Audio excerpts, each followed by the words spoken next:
Well, welcome to the Stone Roadie podcast. It's the one you don't want to miss. It stars Craig Reed, the Stone Roadie, and Griff, the rocket scientist. Let's not forget Kathy Godsey and all the old friends that come along. Lord, we'll be talking Skynyrd and leaving you with a song. Yeah, Craig talks about fat folks and cigarette smokers too. So if you're fat and like to smoke, he might poke a little fun at you. Yeah, Craig likes to tell it like it is, so it's something that you want to know. If your feelings get hurt real easy, you better not watch the show. The Stone Roadie Show, podcast 315, and roll 'em if you got 'em. Alrighty then, Stone Roadie Nation, looky here, looky here. My name's Craig Reed, a.k.a. the Stone Roadie, and this is my co-host and co-pilot and the rocket scientist, Griff Martin. So it's Monday, June 30th, there, Griff Martin. And what the heck are the topics today? I hope you got something to talk about, because I got nothing there. You just heard the Hurt Feelings song that I played. When you hear the Hurt Feelings song, that means there's a comment in the comments that somebody's got their feelings. Well, I wouldn't know if their feelings are hurt, or they're just venting, or maybe they're just fat and they're offended. I think that's what it is.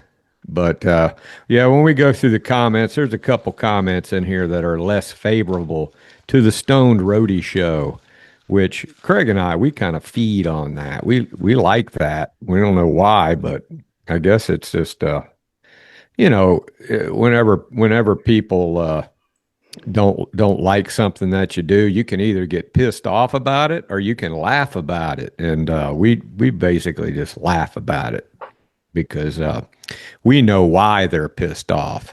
It's not really that we're bad people. It's that they just don't like what Craig says, basically. And I think that there's a couple people in here that got their feelings hurt. So that's why I played the Hurt Feelings song. That's one of the reasons I hesitate in sending all them prizes out.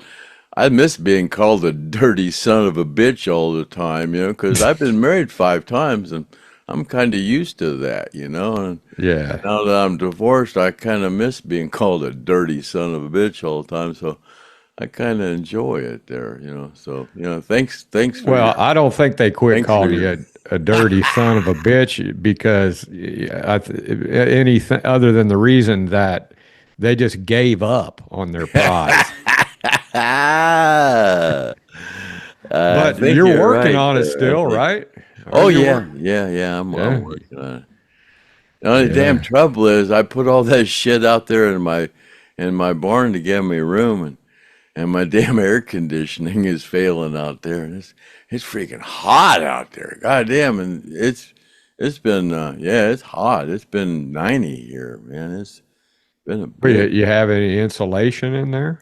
It's insulated, yeah, but my air conditioner, I had an air conditioner, but it ain't working good. It's hot out there.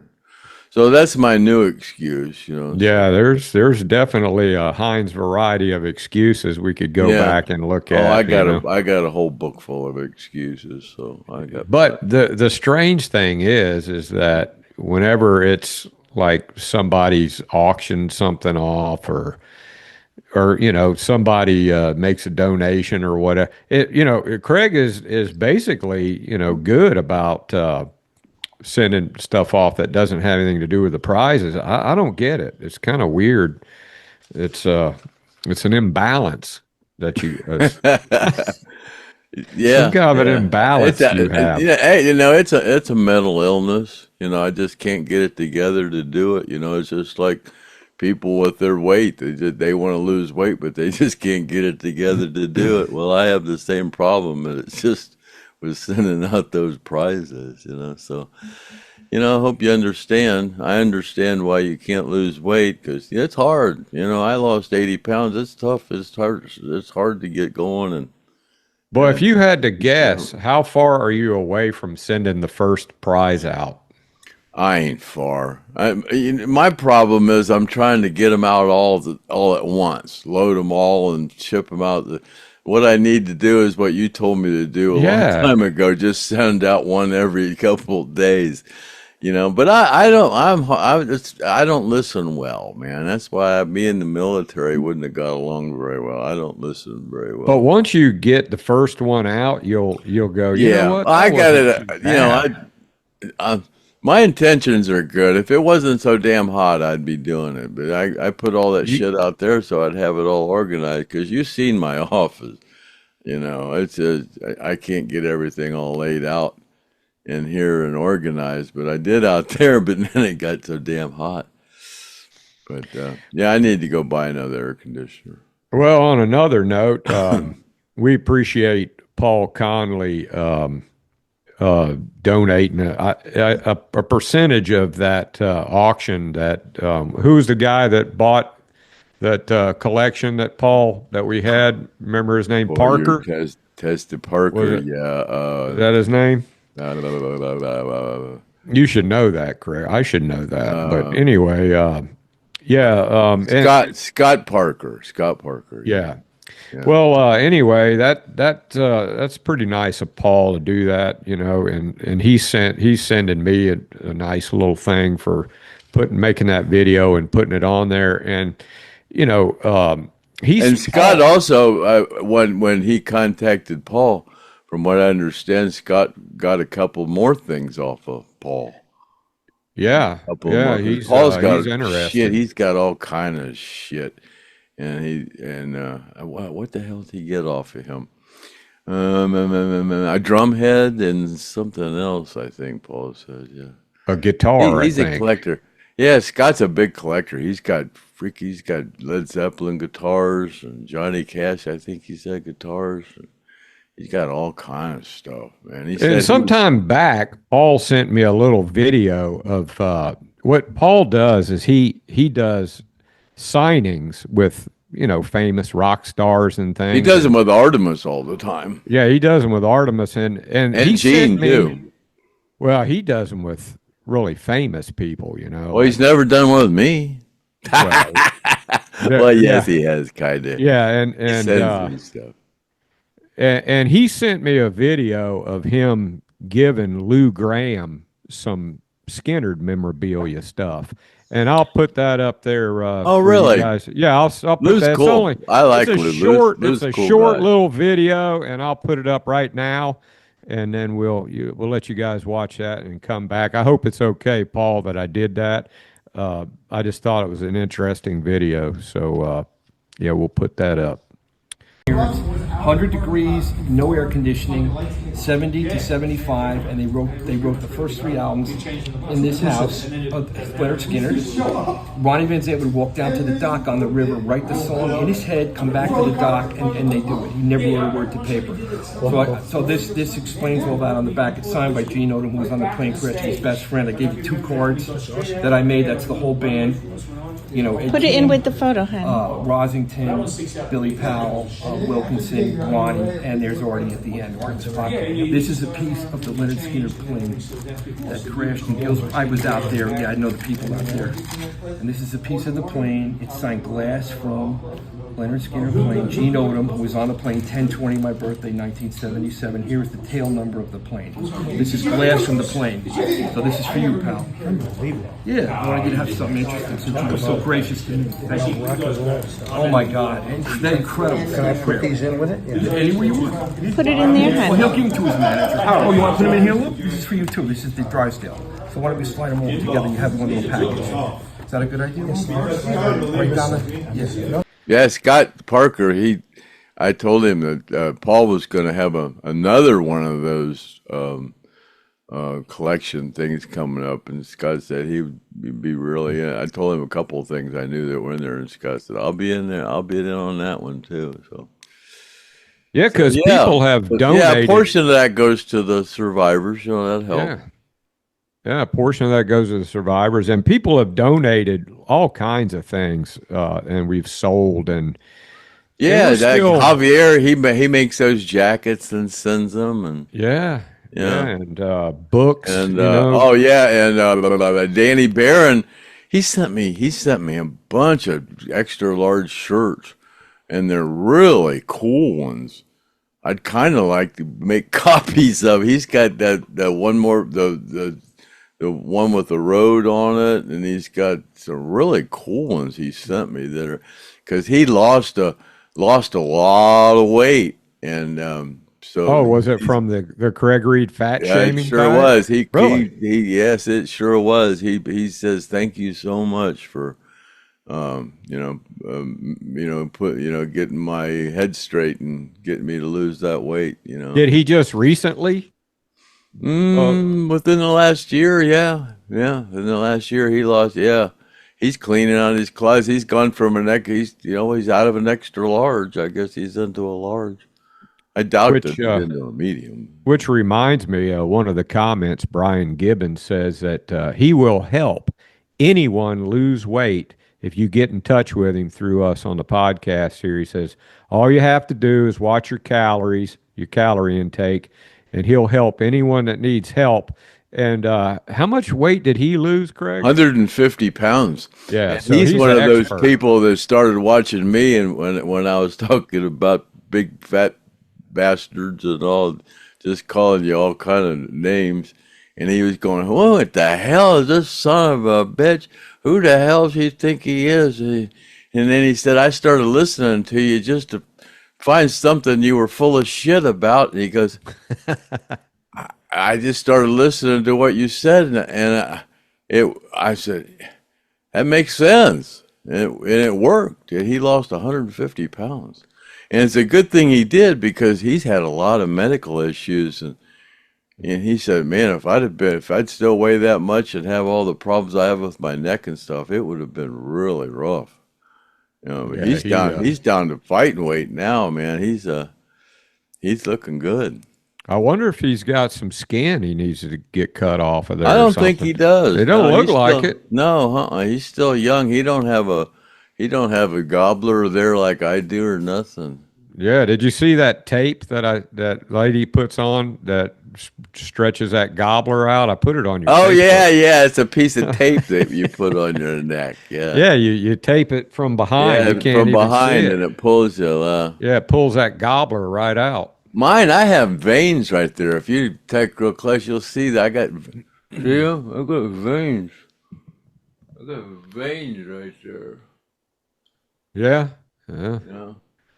So that picture of me in my coop. And you're sticking to it, huh? And my picture of me in my coop when I'm sitting there, the guy said, "You couldn't be that fat, or you couldn't get in there." I said, "Look at my face and my neck. My neck now compared to then." You didn't look really. I mean, when I saw that picture, well, I said that's when I started to get fat. Yeah, that was about 2010. Was somebody driving, or were you just sitting in the back there, just showing that rumble? I was just sitting in the back. I think probably said, "You're too goddamn fat to get back there," and I showed him I could still get back there. I wonder where that car is now.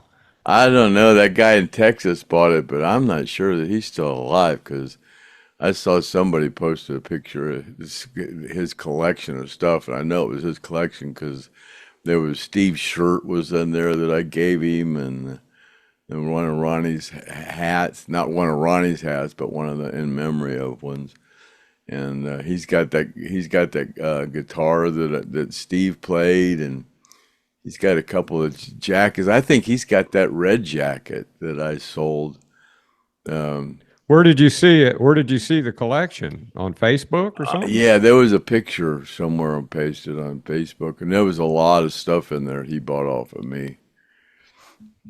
Craig, did you hear about the the Alligator Alcatraz that they built down in South of Florida in the Everglades. They built it in 4 weeks.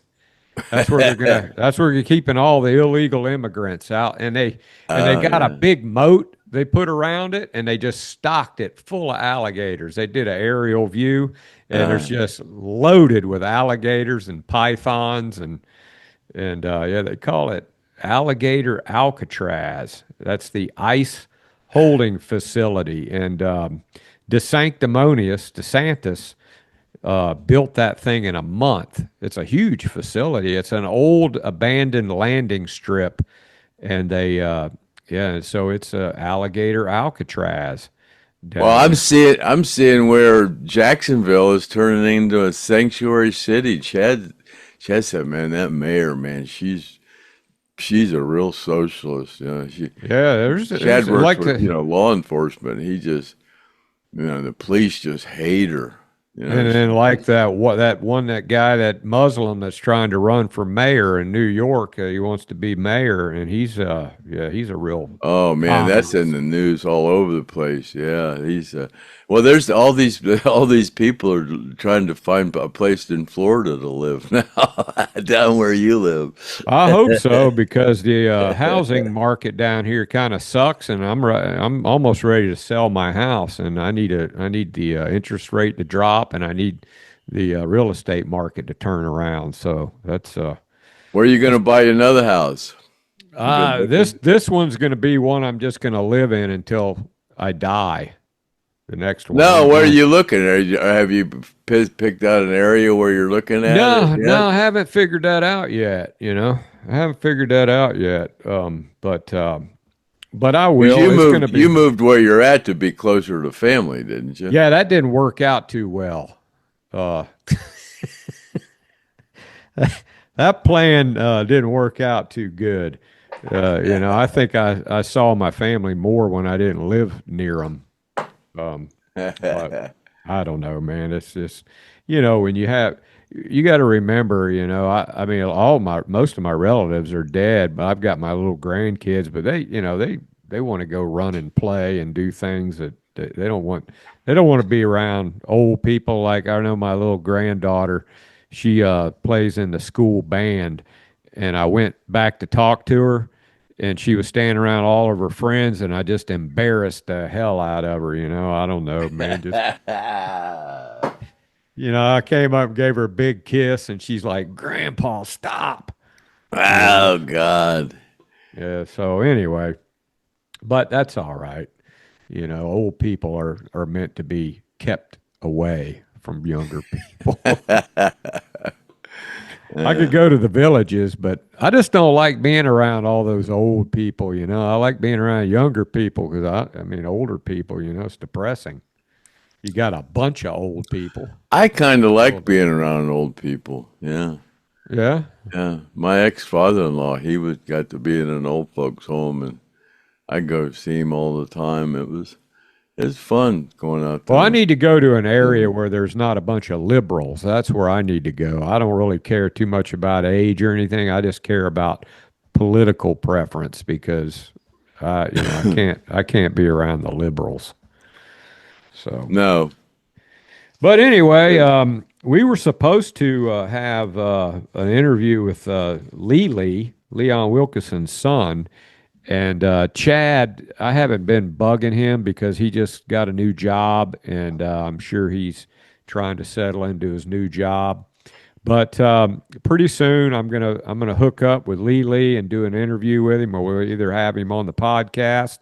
And also, Steve Reynolds is putting together some stuff, and he's got another Alan Collins guitar or something, and he's got some cool stories and some recordings that he's going to share, and that's coming up. Something to look forward to. Not sure exactly when, but it's something coming up in the future. I saw where Kent Griffith posted that thing of Faye. And I saw somebody already stole it. Those two guys that play Skynyrd stuff already stole it. But and they're calling it Alan Collins' last recording, and they say it's Faye. but there's no vocals to it. It's Yeah. just, Well, Steve Reynolds has a recording of it, I believe, with vocals. So yeah, that'd be cool. Yeah. So yeah, I think he played that for me, but you know, I've being around Kent Griffith and Steve, you know, they've got so much stuff. It's almost like a Skynyrd overload. You know, you can't keep track of it, man. It's just so much stuff. But it's cool stuff. And old Kent, you know, he's turned out to be a pretty good friend. He's doing a lot of stuff for me. How's he like that new camera? I haven't asked him too much about that. He's been working on, I got an amplifier that, you know, he's an electronic guy, man, and he's going through an old acoustic amp that I've got, and he's redoing that for me, and he's been going through all my fishing reels and cleaning them and lubing them and replacing parts. He got me a trolling motor because he and I went fishing, and he said, "Man, you need a trolling motor." So yeah, he hooked me up with a lot of stuff, and you know, he's really was good friends with a lot of those Skynyrd guys post plane crash. You know, all of them basically. Alan, you know, and he was really good friends with Alan. So he's got a lot of great stories and stuff. And anytime you see KG in the comments, you want to read his comment because it's usually a lengthy one, but that's a guy who knew those guys. So you want to read it because of some good skin information in there.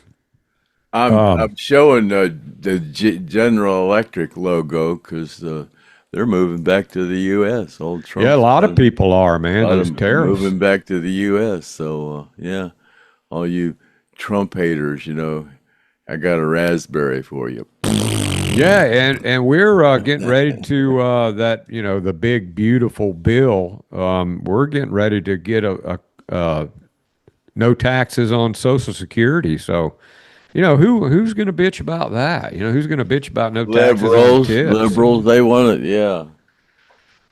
And yeah, in that AOC, you know, she claims she's from the Bronx, and I saw a thing on there. Oh yeah, she is not from the Bronx. She's 40 minutes from the Bronx. Yeah, I forget the name of the town she's from. It's a big upscale town, and she was born with a silver spoon in her ass, you know. But yeah, she's a communist. One of those liberals that just snuck in from the side like Obama did, and got a position in government. Hell, she's supposed to be the next up and coming she's like next in line for president, if you can believe it. Yeah, I know. Can you believe that? That's crazy. That's all they've got, man. All they got is her. Jeez, yeah, and but I think the Democratic Party's about to fold. Well, they say that what's his name, Como, and some other guy are also running in as Democrats, and they said, from what I've heard, they said if Como and this other guy don't get together and figure out who, you know, among them has the best chance or whatever, if they both run as Democrats and that other guy runs, he's got a real good chance of winning. Yeah, that's because there's a bunch of Arabs in New York. Well, did you see the thing that I posted about the Central Park? They were having a big big march. It's like a big. They're in there. It looks like middle of whatever one of them cities is over there. Yeah, they playing that loudspeaker with all the prayer music on it. Yeah, they're trying to do like they did over there in England. You know, take over the whole frickin' country. And they got over in Plano, Texas, they've got a huge facility they want to build. Yeah, you know, they and then I heard something about a bomb went off in Washington D.C. out of a truck, some kind of a bomb that went off. I don't know how true that is, but I saw a little something on Facebook, and they said it might be a sleeper cell, but you know, I think there probably going to be some sleeper cells coming up here. But anyway, for you that missed it, there's Ronnie with Sweet Connie. Yeah, they're. Which look at the look on his face, like he's like, I don't really know if I want to be seen with this. He definitely has a look on his face, like this might not be too cool. I don't want Judy seeing this. Connie's a man. Connie was in a song. You got to be. Yeah. Sweet Connie was doing her act. Did Ronnie? You ever see Ronnie talking to her? I mean, did he? Was he? I never really did. No, I never really seen any of the band guys talking to her. Really. Yeah, crew guys wanted to talk to her. I remember I think she was on Sally, Jesse, Raphael or something. Oh, yeah. And she looked, pretty good. And then I saw her later and she looked like one of those old crack hoes, man, after, she got after 40 years of crack. But she didn't do drugs. She didn't? No, she didn't really? do drugs. No, she didn't smoke pot or nothing that I remember, no. She must have smoked cigarettes or something. I don't think she did. I don't remember her smoking. Because she looked pretty rough. Yeah.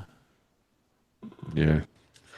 Okay, well, you got any new donations or any thing on the... Ain't nobody gonna send me no money because I'm a dirty son of a bitch and I don't have my shit together and I don't know what the hell I'm doing and I can't keep good books But yeah, I got money to send them out, but no, I haven't got any donations. Nobody trusts me anymore.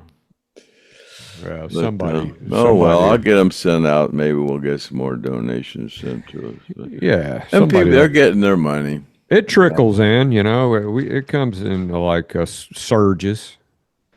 But anyway, we can go through the comments here. A happy Monday for everybody. It's been really raining down here in Florida and muggy as hell. You don't even want to go outside. And it's not even July yet. I mean, it's almost July, but it's just muggy and terrible. You go out to the mailbox and you get back to the house and you got to take a shower. You can't even go out at night because if you go out at night, it's still a little muggy, but then the mosquitoes eat you up.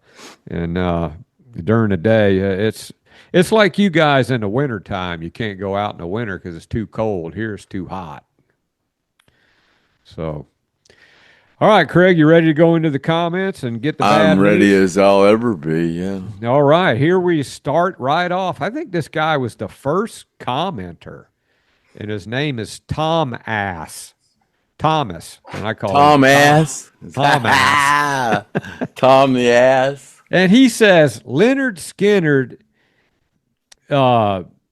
is an exciting band today. I tried watching your show, but it's repetitive and very lame.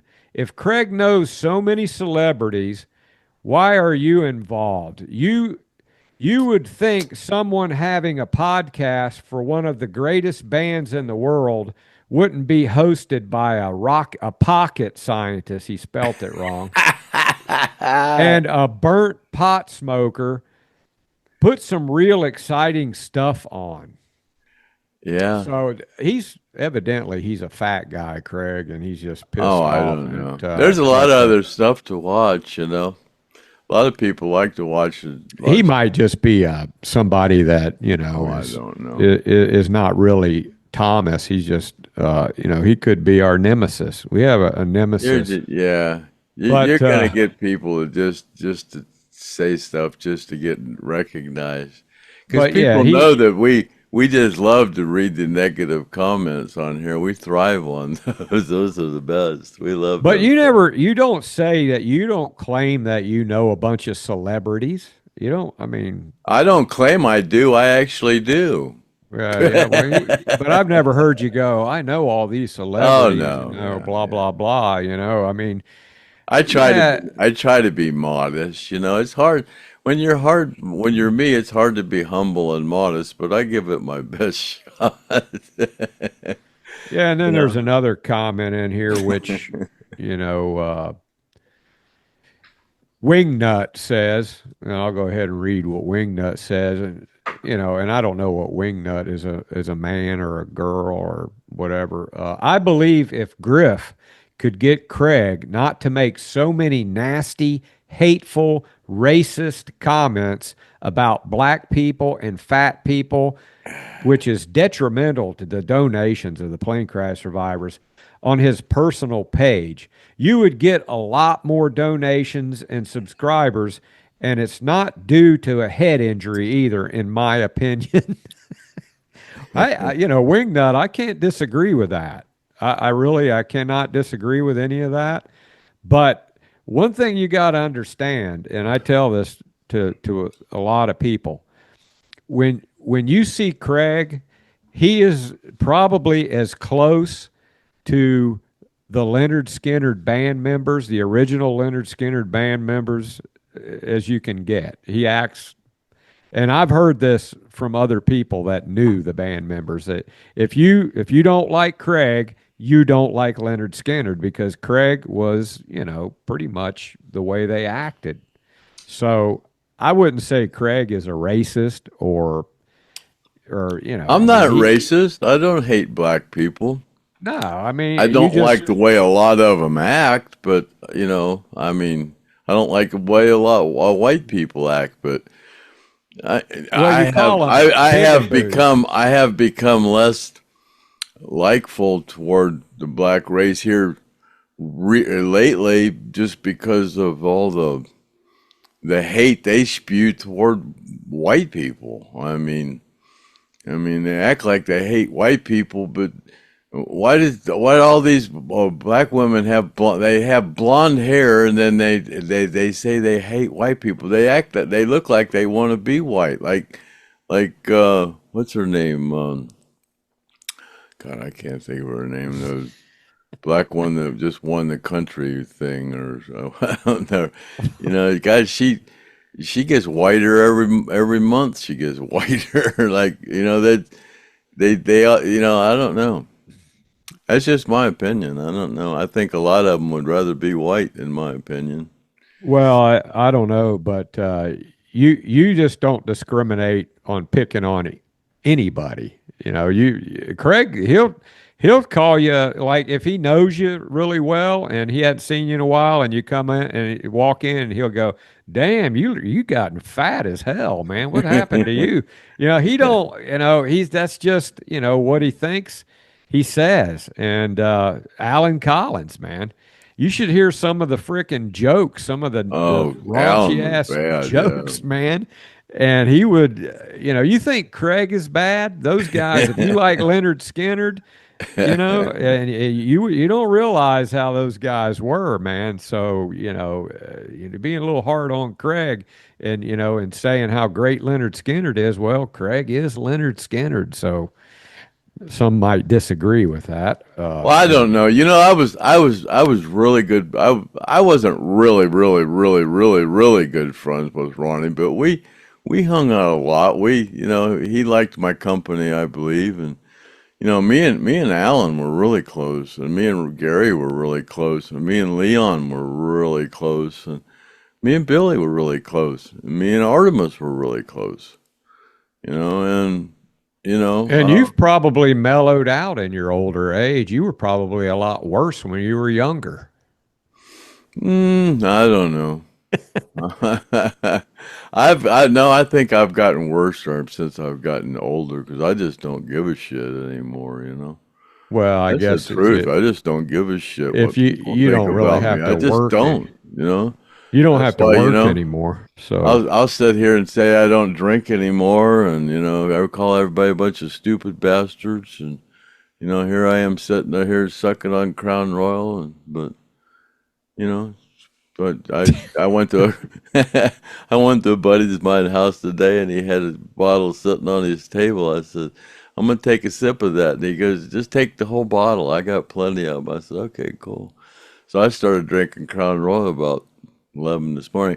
After I took the dogs to the vet, I'll have to show you my dog. Yeah, somebody said, "Get Craig to put the dog in his lap and let's just see him fight." I said, "What the hell did they do?" She charged me $200, And my God, it looks like they got a mohawk. Hey, boys. Yeah. Leon Wicker, come here. Yeah, we hadn't seen Leon They're and funny Wicker in a looking. while. It'll grow out, but they were a mess. Leon Wicker, come here. You say they got a mohawk? Oh, it's funny. She shaved him and then just left us kind of a strip on the thing. I went, what the hell did you do to him? But, whatever, Come here, you guys. Are they coming? I thought, shit, I got a thing. I could shave him and do that. Yeah, I used to cut my dog. Wicker, come here. Save a ton of money. And my dog, it was a silky terrier, and she used to love, she would just lay there and let me do anything, man, trim her nails. She felt like that was the best attention in the world. Come here, good boy. God, you don't even look like Wicker. Come here. Come here. God, you don't even look like Wicker. Oh, God. Look at him. He's got a mohawk. That must be the new style. I don't know. She shaved him. Yeah. Shaved him and gave him a mohawk. What the hell is that? Ain't he ugly? Yeah, that looks funny. Yeah, he's probably not digging being on camera with that new hairdo. Where's Leon at? We gotta see Leon. Leon, come here, Leon. God, he looks so little. He looks so tiny. She shaved him. Man, when he shaved, he looks tiny. Leon's bigger than Wicker, right? No, Leon's smaller. Leon's 5 pounds. Leon, come here now. Leon's got a mind of his own. He just doesn't. Oh, I know. Yeah, I know that Leon. Get in here, Leon. He's a little thief. He likes to steal shit, like when he stole your pipe. And I was thinking, there ain't no way he took that pipe. Come here. Get over here. Come here. Metal pipe, and sure Come as here. shit. Come over here. Yeah, he was outside, and I was out there with him, and he was looking at something. I couldn't figure out what he was looking at. And all of a sudden, around my building, a freaking raccoon stuck his head around there, and I went, shit, man. He wasn't afraid of either one of these dogs. Yeah, look at him. Yeah, he's got that little mohawk going on, too. Yeah, he's got a mohawk. And she left him a little beard under there. Look. They look like beatniks. That's probably the new style or something, And my buddy, I have to put their collars on. Oh. Well, you got a lot of people that want to see both of them in your lap together so they'll fight, They got groomed. My buddy bought him these, Alan Borg bought him these Confederate leashes. Oh, that's cool. Yeah. Yeah, that's Boy, it's big on you now. Look at there. Look at there. Look at that, would you? Are they both the same age, or one's a year older? Leon's 10 months older. Yeah, what are they, about 4? I got now? Leon, and then Leon got stolen, and I ordered another one. And then I had to wait for him to get 2 months old before I could get him.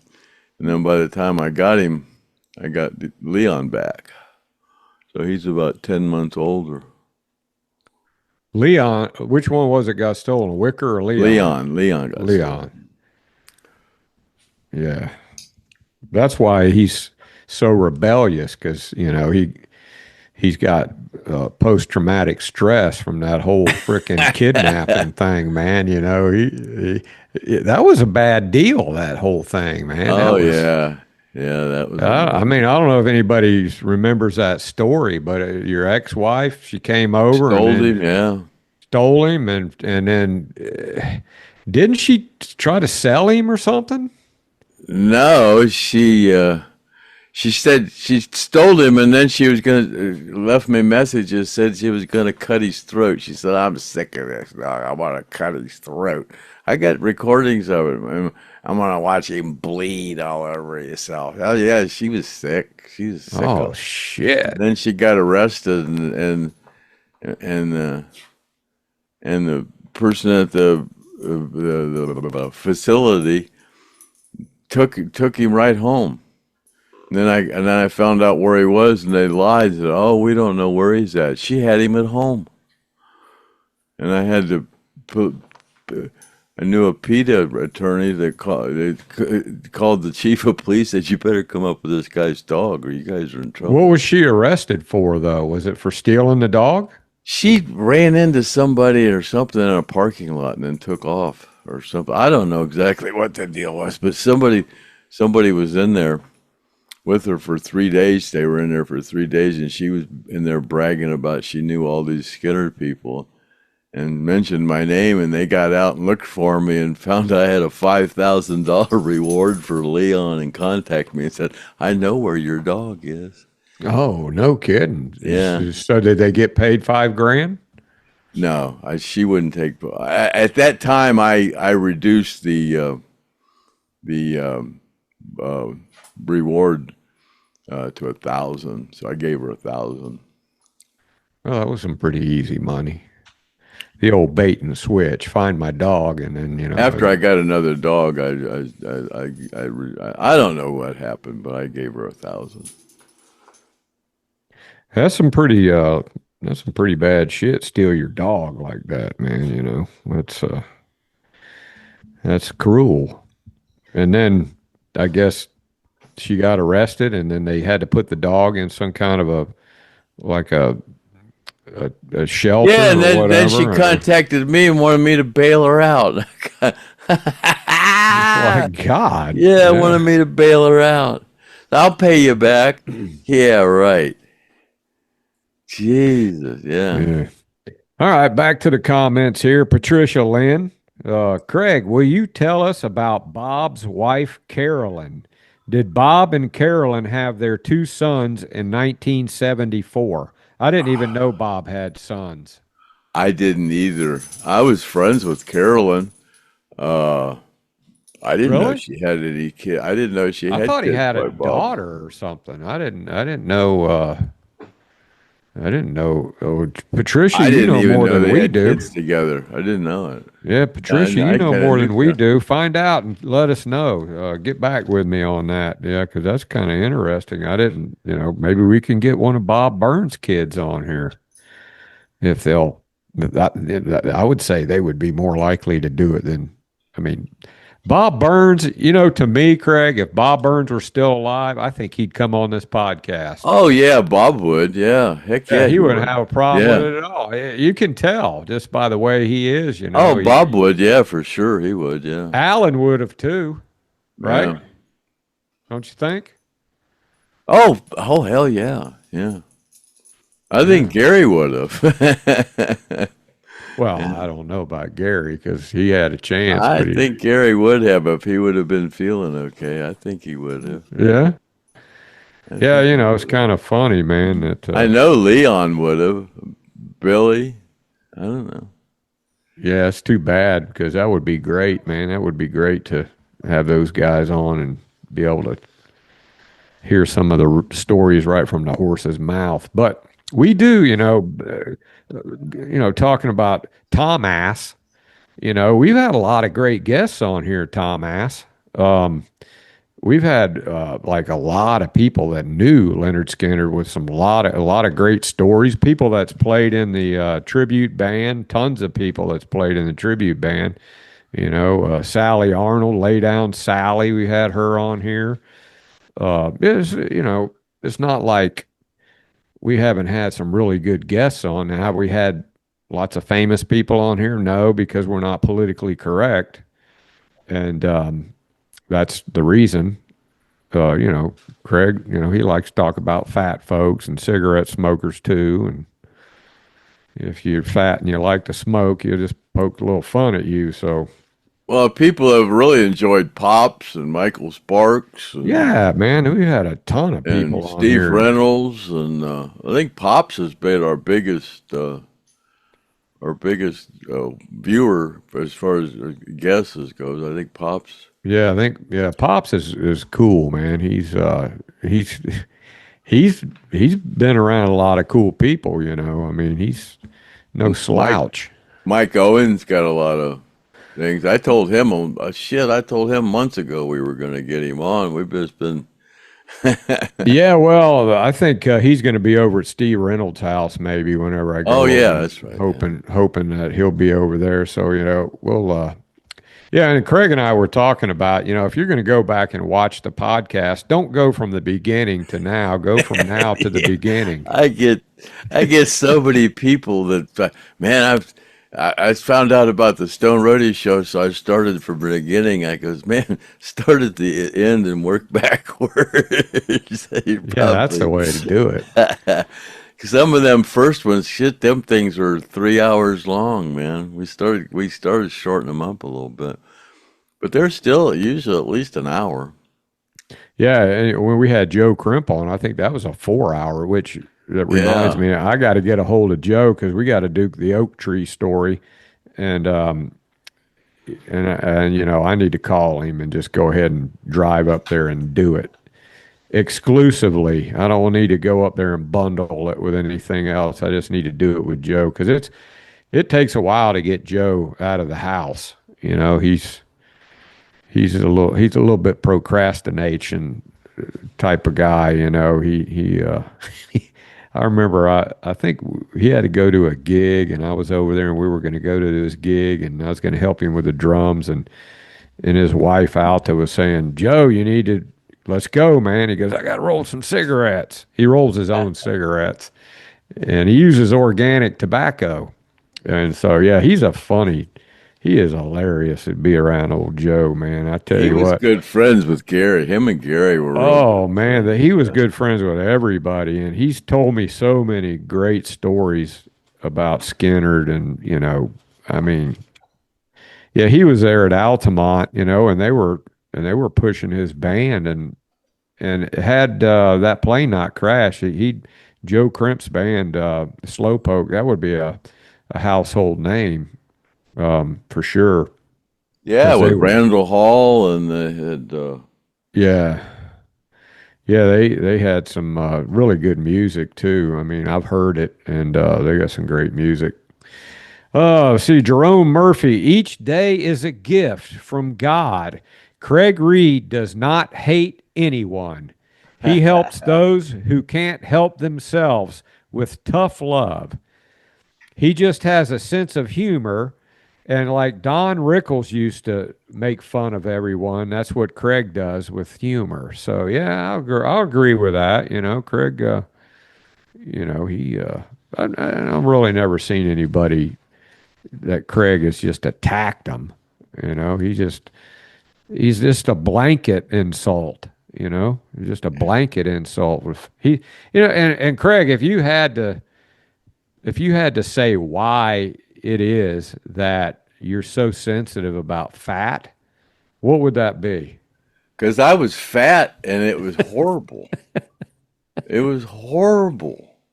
So when you lost that weight, you felt like you've made an accomplishment, and then I didn't hate myself, but nobody wants to be fat. Nobody wants to be fat. That's just the thing. You sure? I'm pretty sure nobody wants to be fat. Weight loss is a multi-billion-dollar industry. Everybody's taking that Ozempic trying to lose weight because they can't do it themselves.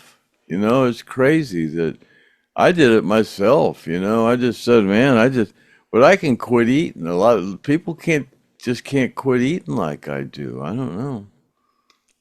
Yeah, you got to have self-control. I know I don't have very good self-control. If I get a big king-size bag of M&Ms, I'll eat that whole freaking bag.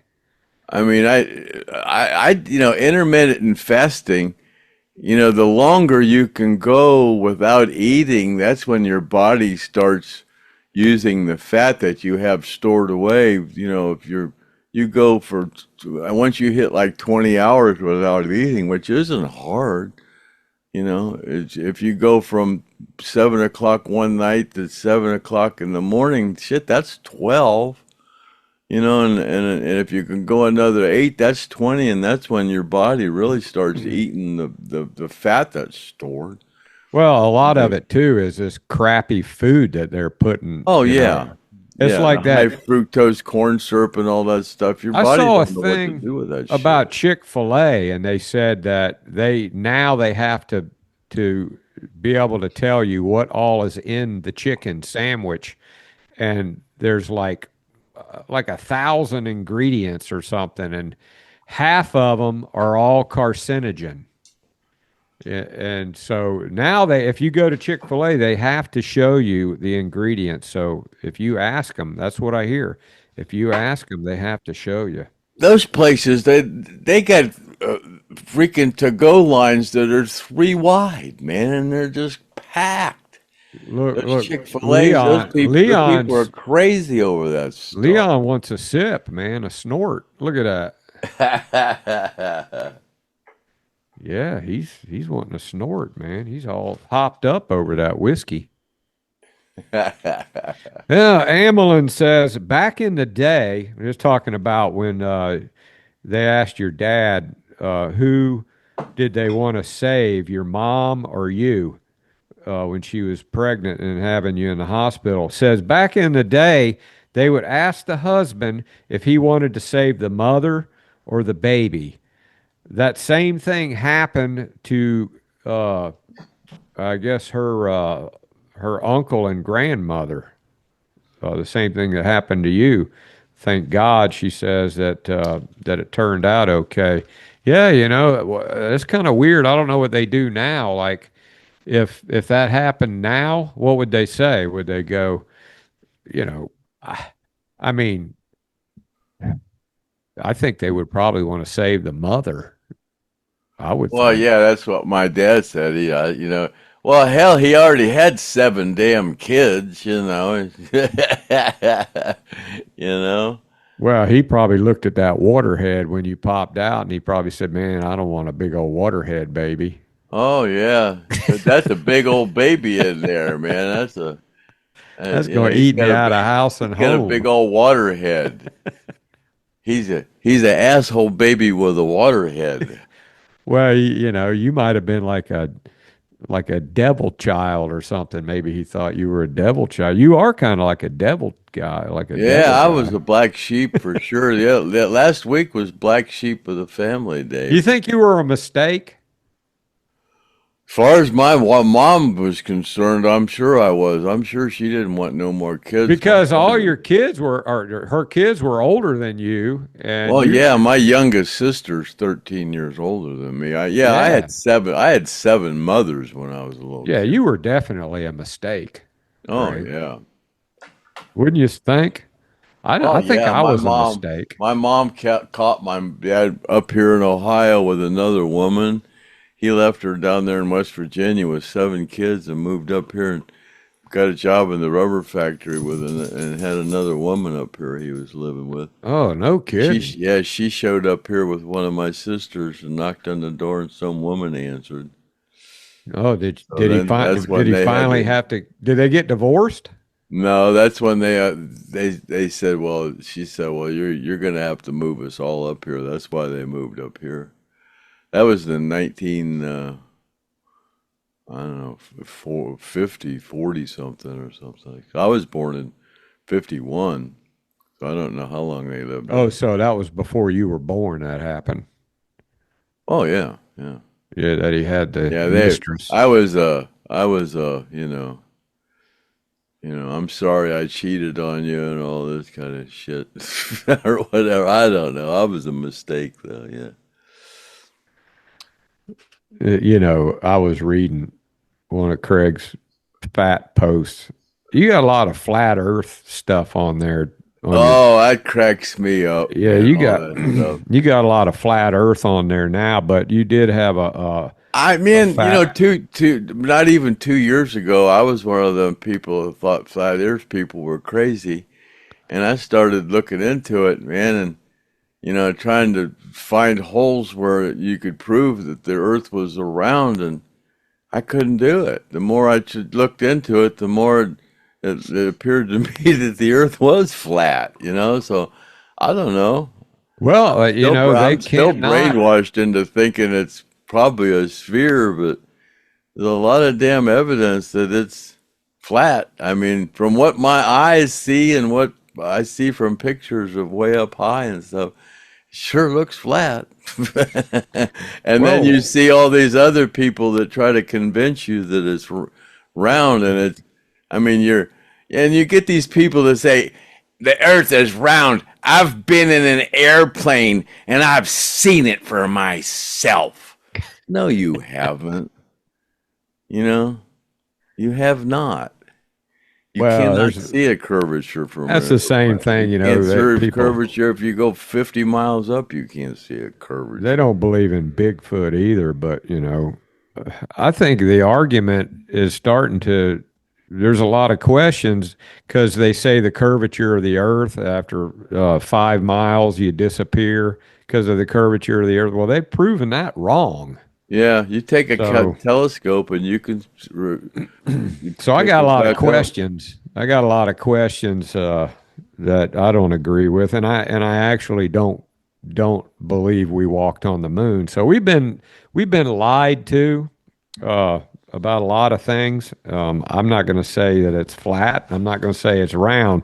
I think we've got a firmament. I mean, all areas point to us having a dome over us, especially with thunder and lightning. The way it sounds like we're in an echo chamber when lightning and stuff goes off.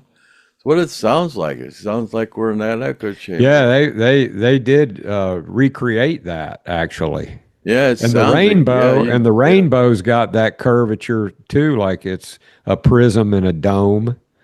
So I remember this guy at work, he was a flat earther, and I said, as a matter of fact, I think I gave him a shitty job because I thought he was an idiot whenever he told me he thought the earth was flat. And I said, man, you're going to get this guy, I'm going to give him a shitty job today because he's an idiot. Then the more I started seeing it, I was like, wait a minute, there might be something to this. Yeah. Well, if the Earth is so hot in the middle, why are the bottom of the ocean so cold? That doesn't make a lot of sense. Well, you've got to have an atmosphere. You can't have an atmosphere without a containment. You can't have a vacuum up there and then have an atmosphere here. That vacuum would just suck all the. None of that stuff makes a lot of sense. Yeah, and you can't recreate water sticking to a round ball on the outside either. They can't do that. Water finds a flat. Water's flat. It don't curve, and there's all this gravity stuff, and then that somebody told me that a pendulum proves that the Earth spins. How does a pendulum prove the Earth spins? All this stuff don't make no sense. I mean, I don't know. The Bible says it's flat. Yeah. According to what I've seen people in a bunch several of different places, it mentions a firmament, and and it's there's a lot of good points there, but. You can. You take a laser. Crazy. You can take a laser and point it across, and it just goes forever. I mean, it's supposed to be every 3 miles. There's supposed to be a drop of so much. I don't know the equations, but yeah, I don't know.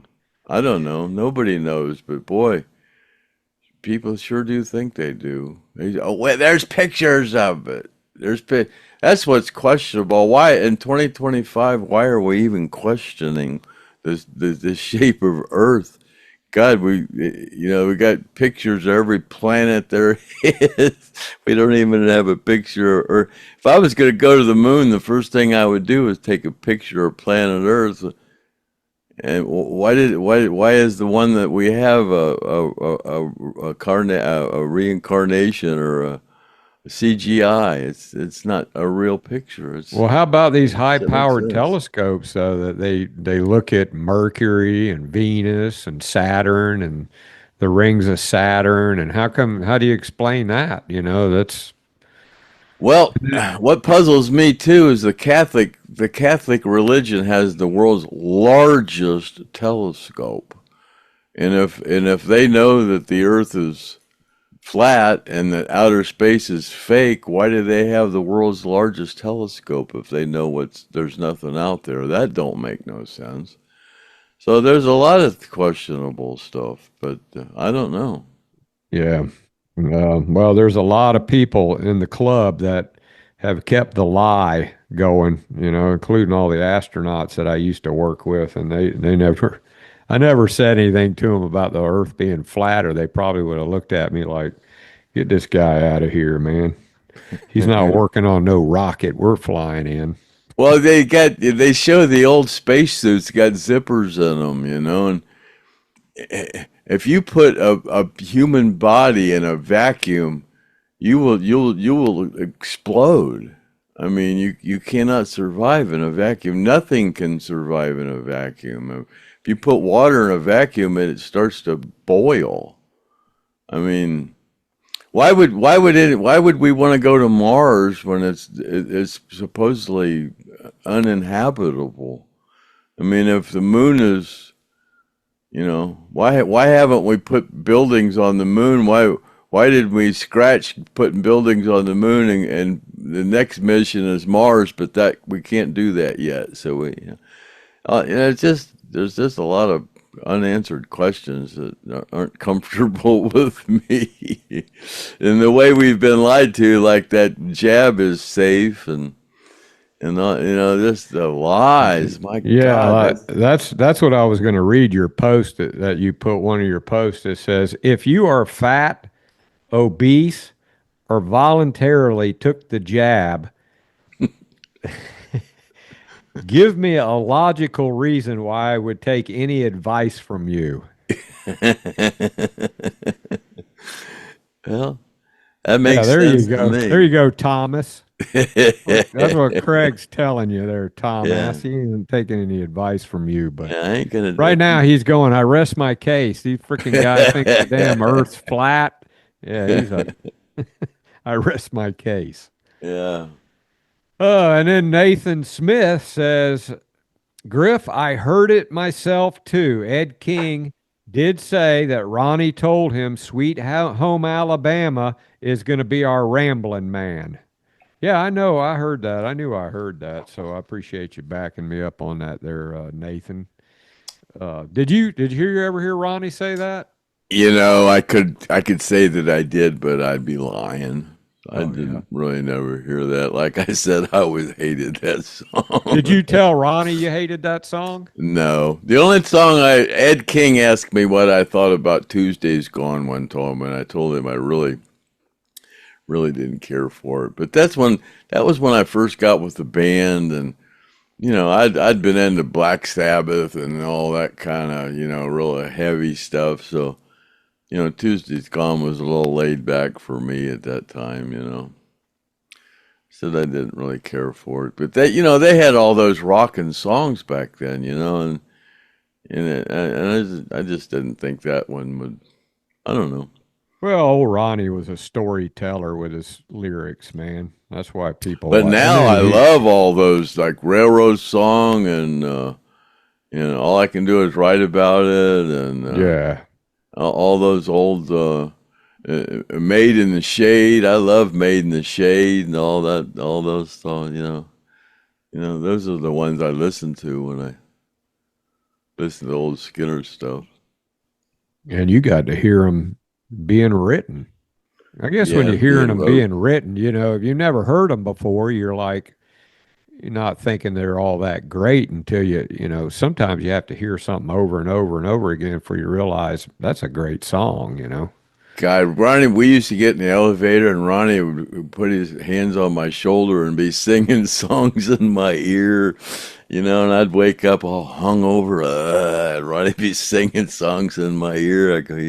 That sounds good, Ronnie. And then, next thing I'd hear it at a sound check, and then next thing you know, it was a song, No shit. Yeah, it was cool.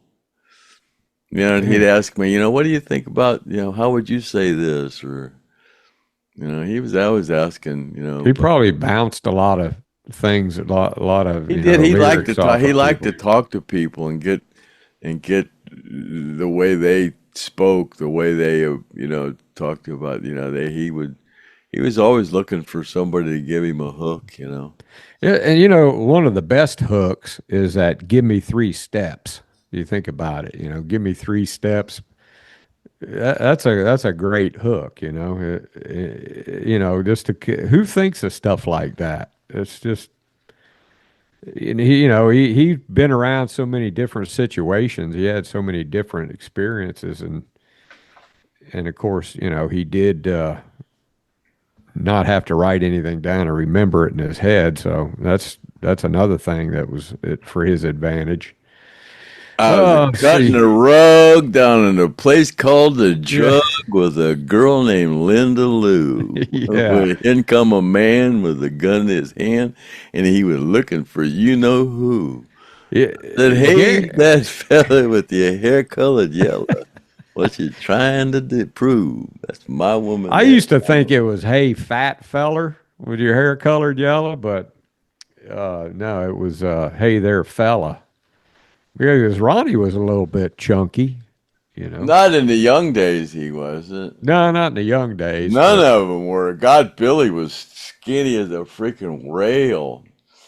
Yeah.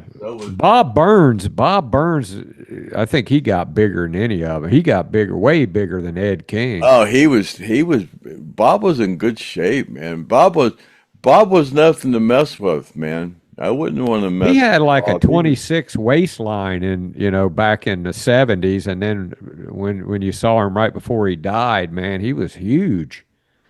Bob huge. wasn't nothing to mess with, man. He was Yeah. he was scrapper. a tough character, yeah. But he was a nice guy, man. He was Yeah. Except when he thought you was the devil. Well, he kind of went through a thing there, Oh yeah, he did. Let's see, Jerome Murphy, Griff, when you see Steve Reynolds again, would you ask him how much he had into Alan's Firebird and how much he sold it for?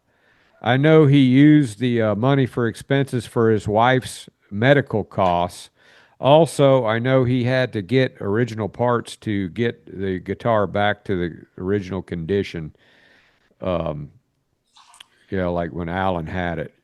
Yeah, I'll ask him. I think he told me. He definitely told me. I think he sold it for like 100,000 or something, wasn't it, Craig? Well, that thing's worth. I think at one point Leland Burpee got that guitar. Our friend Leland Burpee from Burpee Seed Company.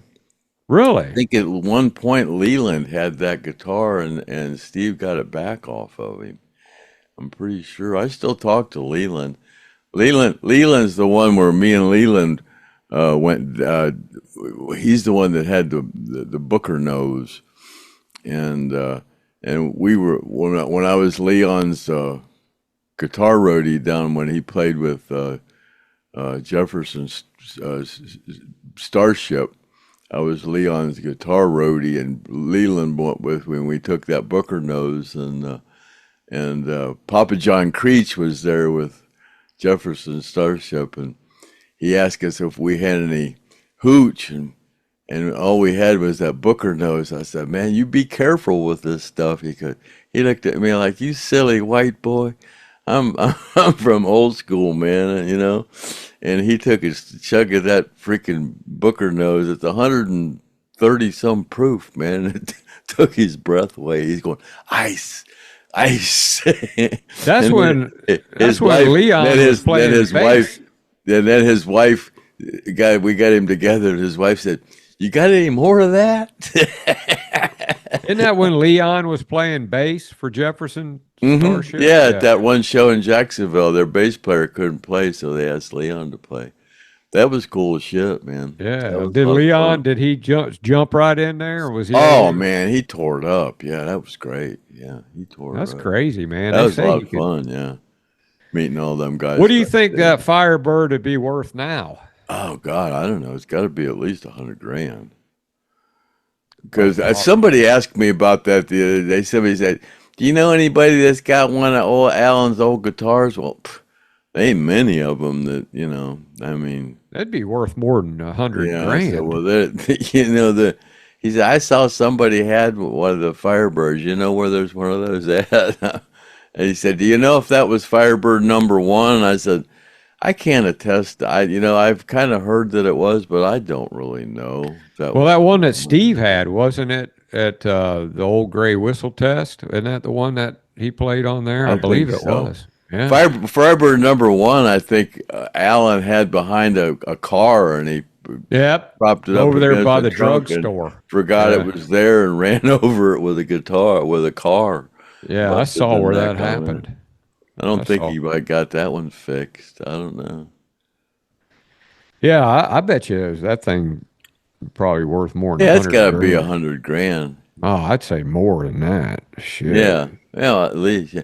Yeah, I think that's what I got Steve got 50. for it. I got 50,000 out of that freaking Stratocaster that Steve played on one song. Yeah, that guitar, know? that Firebird's worth probably, I'd say 500,000 easy. Oh yeah, probably, yeah. Well, Anna Ethington, Anna, she runs the website. Yeah, she's cool. Yeah, She's a cool her boyfriend, husband, whatever they are. Tom Draglin. Yeah, they came out and they hosted the concert that I put on over there in Lakeland, and they were really cool. And Yeah, they're real cool people. Yeah. and she takes care of the supportsurvivors.net webpage. She keeps that up for me. And she asks, she goes, at the end of the video, when Skynyrd played Oakland Coliseum Stadium, 7/2/1977, the announcer said Skynyrd was so great they could be from San Francisco. 2 questions, Craig. Did Ronnie hear this? And were you at that concert? Well, yeah, I was at every concert they ever did from January 1st, 1970. Well, from December 7th, 1973 up until sometime in June of 2005. I was at every show any of those guys ever did. The original Skynyrd, Ross Inton Collins, Alan Collins. I was at every show they ever did. So yeah, I was there. You never called in sick for any show? No, I never was. No, I'd be damned. never did. So you don't remember there that was guy? times I was too sick from being drunk to be there, but You don't remember that guy saying that Lynyrd Skynyrd could be they're so good they could be from San Francisco? no, I don't remember that. There's been so many comments about this band. I mean, it still freaks me out about how. I mean, every day I look on YouTube and there's something on there about somebody's got a new story about the truth finally comes out about Ronnie Van Zant and how he died and blah blah blah, and the truth finally comes out, and you watch it, it's just bullshit. Yeah, a lot of those I mean, YouTube things are stupid. And people just lie. My God, it's just, Yeah, they put a thing on there. It's a bait. It's just to bait you to watch it, and so most. And they come up with these stories that are just bullshit. Yeah. I mean, just total bullshit. Like, where did you come up with that? Yeah, It's crazy. that's how rumors get started. That's kind of why I do this stuff to, if you want to know something to, there ain't many of us around, and as far as somebody being on the road with the band, you know, I'm about the only game in town as far as being there with those guys partying. You know, Kevin Nelson was there, but he didn't really party with the guys, and you know, like Clayton Johnson, he wasn't around for the original band except for with Bill Graham and stuff. He can tell you about, after the Clash and stuff. But there's nobody, there's nobody that was with all the bands like I was. Like Mike Sparks, he started with Rossington Collins. And yeah, you were there for not from the beginning, but pretty close. So yeah, right after the first album, right after the Who tour. I mean, yeah, and then the band was making $3 a day when I started, so that's pretty much the beginning. We were still driving in Big Blue, and they were still traveling in a van, pulling a U-Haul trailer. I mean, that's pretty much the bottom. When you first started working for them, did you ever think they'd have gotten that big? I knew they were going to make it to the top. I didn't know how far to the top, but yeah, I knew they were going to. I remember Gene Odom be somebody telling me someday.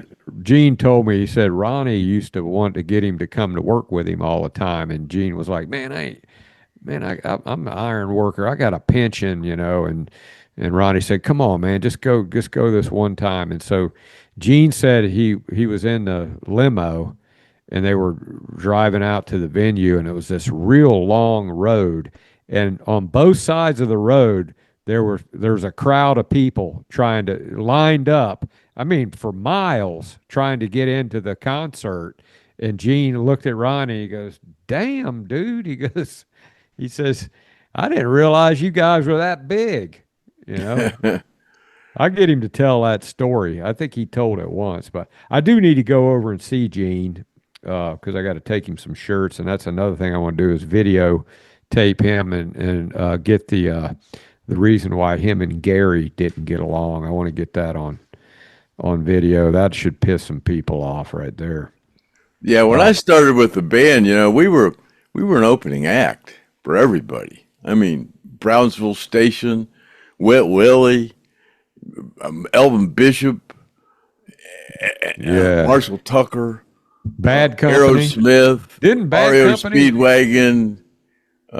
We were an opening act for everybody, and we got 20 minutes. Didn't Bad Company open up for Skynyrd once? Once, yeah. Yeah, ain't that crazy? Well, Skynyrd opened up for Bad Company at Pittsburgh.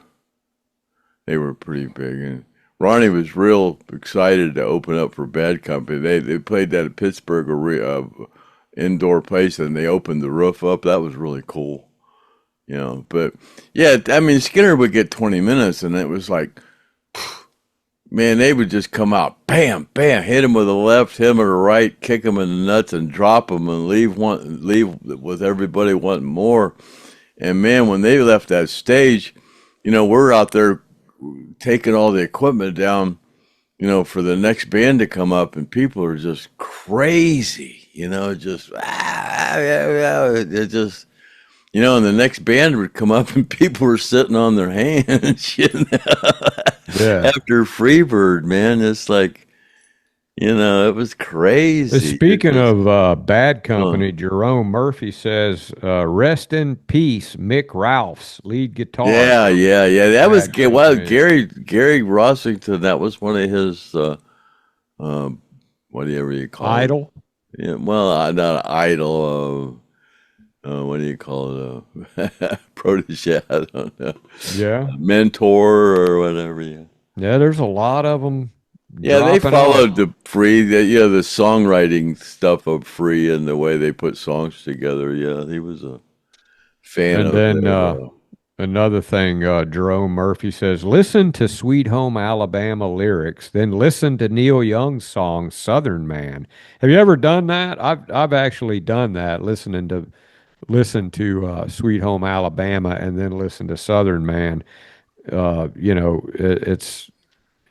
would think that those guys were enemies, the way, but I guess they, and you said that Neil Young sent Ronnie some lyrics. Oh, yeah, he did. And Ronnie handed them to me and said, Craig, read these.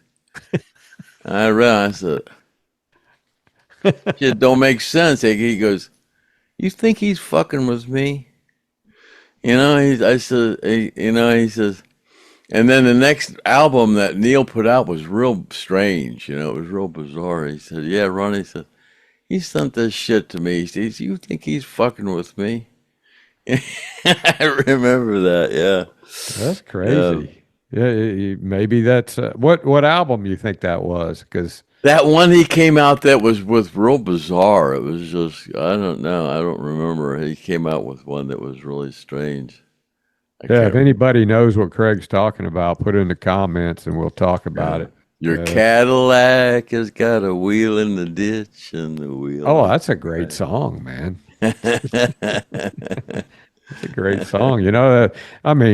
Ronnie and him, he put out a great song, answer to, Sweet Home. And I think that they were both great songs. They had mutual respect for each other, Even though Neil Young is a big, huge liberal. But I like Neil Young music, man. I'm sorry. There's a lot Crosby, of Stills, Nash, and Young. Yeah. Back in after they lost Neil Young, they kind of fell to the wayside a little bit. Yeah. Yeah. Oh, okay. In my then Nathan Smith says, Craig, JoJo said you took videos. Do you still have those videos of the? Oh God, yeah, I got Stonettes. He says he wants to see them. I didn't. She said that I snuck up there. I messed a mess with those girls so bad. I poked drilled holes in the bottom of the drum. We had to figure out a way to put them on stage, and we took the cases that Billy's Leslie's rode in and turned them on their side, and then just put a piece of 3/4 inch 4x8 plywood up there for them to stand on, and that was their riser. And I called it I wrote on it horror riser. They were up pretty high, huh? Yeah, it's about 4 feet high, and I drilled holes underneath of it so you could get underneath and look up through the holes and stuff. And called it the horrorizer. And I used to act like I was getting underneath there and shooting pictures up. That's what JoJo was talking about. But I never really did. I just acted like I was. I wish I would have now. And Winslow Red Cross says she would love very much to see you narrate those old movies. Yeah, we got a lot of things someday. that we need to do, man. We need to get that car. You need to get that car, Alan's car, up out They of the had dirt. the Warren, the guy that's going to do that for me. They had the drag races up at Norwalk Speedway today. The Summit Auto Racing drag racing thing up at Norwalk Speedway today for this whole weekend, actually. Oh, yeah? He mentioned when he's going to come work on your car? Haven't for a little bit. I haven't talked to him. No. Yeah, because it's definitely warmed up by now.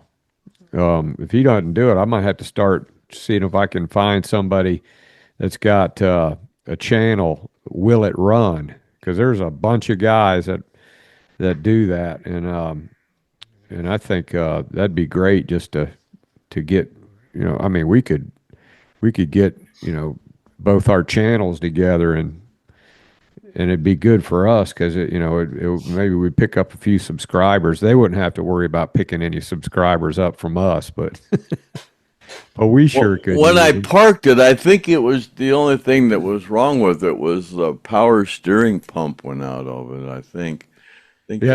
that was wrong with it. Yeah, that thing, it might not be locked up. Oh no. And then the last comment, Michelle Lovett says it's a heat advisory up there in Ohio right now. Has it been hot up there, Craig? Oh yeah, it's gonna be like 90 tomorrow. Yeah, He again. says it's hotter than Craig's pipe. Yeah. Yeah, that's what I said. I put all that stuff out in my that new shed and got it all organized to send it all out. But Well, you got a little window producer- shaker out there? Do what? A little window shaker, AC goes in the window. Is that what it is? Yeah, yeah, yeah. I got fans out there, and I've even got one of those things that you put ice water in and run it off a USB thing and put fans on it. So Oh, yeah, like a swamp cooler. yeah, I got all kind of, but it's hot out there. Yeah, we used to have one of those at work. It was a chilled water fan that was huge, and that thing was almost like an air conditioner, man. The water would run in like a radiator, and that fan would blow across it. We'd put it in the shop there, and it would drop the temperature down 10 degrees. So, yeah, that's all the comments and questions, and happy trails. Yeah, I guess that's it. Let me take another toke and have a blow from my nose, and one more drink full will drown me. Yeah. Yeah, you drink enough whiskey to float a battleship around. Battleship around. I'm leaving this game one step ahead of you. And you know not hear me cry, 'cause I do not sing the blues. Give me back my bullets. And you've been watching another episode of the Stone Roadie Show with the Stone Roadie Craig Reed and my co-host, the rocker side, is Griff Martin. And see you later, alligator, at the wild crocodile. Happy trails to you until we meet again. Happy trails to you. Keep token until then. And we're going to call that a wrap, and we're out of here, cut.